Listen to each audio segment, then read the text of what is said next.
हेल' लोगोफोर दिनैनि गोदान ब्लगआव आरो फिन खनसे आंनि गोसो गोरबोजों गासैखौबो बरायहरनाय थाबाय आंनि इउटुब रिया चेनेलाव। लोगोफोर दिनै माने माबा मोनसे जानो नागिरदोंमोन ना लोगोफोर, नारेंखलजों आटा रुटि दङ दा नारेंखल फिथा जागोन माने ना लोगोफोर। बिदिनोसो भिडिअ लाबोबाय आं माने बेयानो रानाहाय खुनु मोनो जोंहा दिनै मा जाखो बेफोरखौ नोंसोर नायलांबाय थादो फुंनिफ्रायनो मोनाखै। हेल' लोगोफोर दिनै जोंहा मा जागोन माने लोगोफोर सालाबो एसे बानायनानै जागोन माने जोंहा लोगोफोर रेडि खालामनानै लाखाबाय। दानिया आङो बानायदोंमोन माने बेनि एसे भिडिअ मानोना लोगोफोर नायबाय थादों नोंसोर आंनि भिडिअखौ।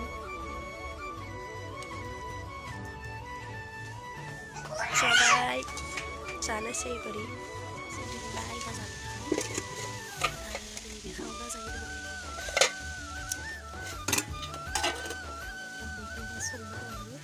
लोगोफोर अमा बेदरजों जानो थाखाय माने बिबार होजोब्बाय आं बिलाइ आन्था साखाना दोनोमोन ना लोगोफोर।